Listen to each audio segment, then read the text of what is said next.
ఆపదామపహర్తారం దాతారం సర్వసంపద లోకాభిరామం శ్రీరామం భూయో భూయో నమామ్యహం. ఆపదలను పోగొట్టువాడు, అన్ని సంపదలను ఇచ్చువాడు, లోకములో అతి సుందరమైనట్టి వాడైనటువంటి శ్రీరామచంద్రునికి మాటిమాటికి నమస్కరిస్తున్నాను. స్వాగతం, సుస్వాగతం గాయత్రి జ్యోతిష్ కేంద్రానికి. నేను మీ వంశీ ఆస్ట్రో. ఈ రోజు నుంచి మనం శ్రీ వాల్మీకి విరచిత వచన రామాయణాన్ని సర్గల ఆధారంగా ప్రతిరోజు చేద్దాము అని చెప్పి సంకల్పం చేయడం జరిగిందండి. సో ఈరోజు ప్రథమ వీడియోలో రామాయణము పరిచయము. రామాయణము ఒక మహాకావ్యము. దానిని రచించినది ఆదికవి శ్రీ వాల్మీకి. రామాయణము, మహాభారతము, భాగవతము మనకు మన పూర్వీకులైన మహారుషుల నుండి లభించిన సాంస్కృతిక సంపద. ఈ ప్రపంచంలో తండ్రి, తల్లి, కుమారులు, అన్నదమ్ములు, భార్య, సేవకుడు ఆదర్శవంతంగా ఎలా ఉండాలో సవివరంగా తెలిపిన మహాకావ్యము రామాయణం. రామాయణంలోని పాత్రలే మనకు ఆదర్శములు అనడంలో అతిశయోక్తి లేదు. రామాయణము అంటే రామ, ఆయనము అనే రెండు పదాలు కలిసి రామాయణం అయ్యింది. ఆయనము అంటే మార్గము, అనగా రాముని మార్గము, రాముడు నడిచిన మార్గము, రాముడు అనుసరించిన మార్గము అని అర్థము. రామాయణంలో రాముడు ధర్మాన్ని తాను అనుసరించి, ఆచరించి, ధర్మ మార్గంలో తాను నడిచి ఆ దారిని మనకు చూపించారు. అదే రామాయణం యొక్క గొప్పతనం. రామాయణంలో 24,000 శ్లోకాలు ఉన్నాయి. అవి 7 కాండలుగాను 500 సర్గలుగాను విభజించబడ్డాయి. రామాయణంలోని శ్లోకములు అన్నీ కూడా అనుష్టుప్ ఛందస్సులో రాయబడ్డాయి. అంటే ఒక్కొక్క శ్లోకానికి 32 అక్షరాలు ఉంటాయి. రామాయణం కూడా ఒక కథ మాదిరి నడుస్తుంది. కానీ అందులో ఉన్న రాముడు, లక్ష్మణుడు, భరతుడు, సీత, హనుమంతుడు మొదలగు పాత్రలు మన సంస్కృతి సంప్రదాయాలకి ప్రతీకలు. రామాయణము హిందూ మతంలోనే కాకుండా బౌద్ధ, జైన మతాలలో కూడా ప్రచారంలో ఉంది.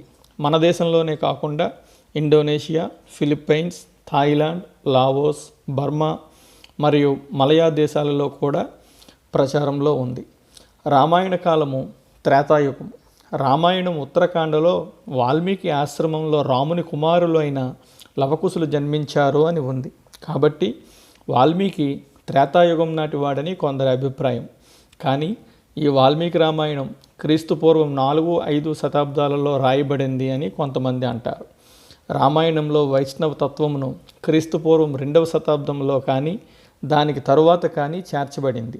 ఎందుకంటే రామాయణం అసలు ప్రతిలో రాముడు విష్ణువు అవతారము అని లేదు.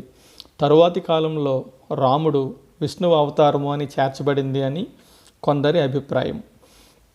రామాయణం కూడా మహాభారతము మాదిరి అనేక దశలలో అభివృద్ధి చెందింది.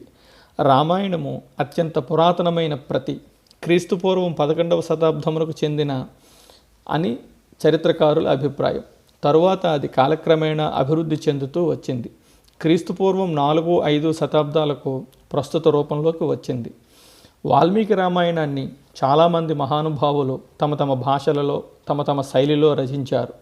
అందులో ముఖ్యమైనవి క్రీస్తు శకం 11-12 శతాబ్దములలో కంబన్ అనే కవిచేత తమిళ భాషలో రచించబడిన కంబరామాయణము, తెలుగు భాషలో మొల్లచే రచించబడిన మొల్ల రామాయణము, 14వ శతాబ్దంలో నరహరి అనే కన్నడ రచయితచే రచించబడిన తొరివే రామాయణము, 15వ శతాబ్దంలో కృతివాన ఓఝా అనే కవిచేత బెంగాలీలో రచించబడిన కృత్తివాస రామాయణము, 16వ శతాబ్దంలో తులసీదాస్ అవధూత చేత హిందీలో రచించబడిన రామచరిత మానస్.